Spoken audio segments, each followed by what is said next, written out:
महात्मा फुले समता परिषद धुळे महानगर आणि तसेच समविचारी संघटना, ओबीसी संघटना, एनटी संघटनांतर्फे आज आम्ही सन्मान्य कलेक्टर मॅडमांना निवेदन देण्यासाठी आले आहोत। आमचा मुद्दा एकच आहे की मराठा समाज जो आमचा मोठा बांधव आहे महाराष्ट्रात, त्यांना आरक्षण द्या, परंतु ओबीसी कोट्यातनं नव्हे। आधीच ओबीसी कोट्यांमध्ये आमची भाऊगर्दी झालेली आहे, आम्हालाच आमचा न्याय मिळत नाहीये आणि अशातच हैदराबाद गॅझेट करून जो 2 सप्टेंबरला सन्मान्य राज्य सरकारने जो GR पारित केलाय, त्या GRला आपण रिवाइज करावं किंवा तो GRच रद्द करावा अशी आमची समता परिषदेची मागणी आहे। मराठा समाजाला आणि त्यांच्या आंदोलनाला आणि त्या आरक्षणाला आमचा विरोध कदापि नाहीये।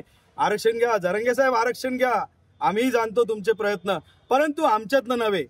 27% आरक्षणाला तसूभरही धक्का लागू नये हे राज्य सरकारला आम्ही प्रेमाने निवेदन द्यायला आलोय आणि इशाराही द्यायला आलोय। जर या काही बदल झाला नाही आरक्षणाच्या GR संदर्भात, तर सन्मान्य भुजबळ साहेब जे आमचे महाराष्ट्र महात्मा फुले समता परिषदेचे संस्थापक अध्यक्ष आहेत, त्यांच्या पुढील आदेशानुसार आणि वाटचालीनुसार आम्ही पुढचं नियोजन ठरवू, दिशा ठरवू।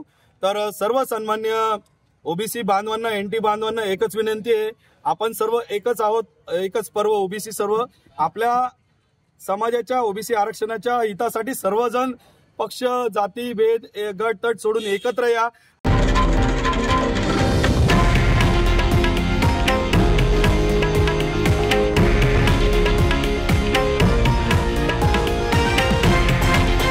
हे आहे देशातील नंबर 1 न्यूज नेटवर्क आणि आपण पाहत आहात TV9 मराठी, एकमेव।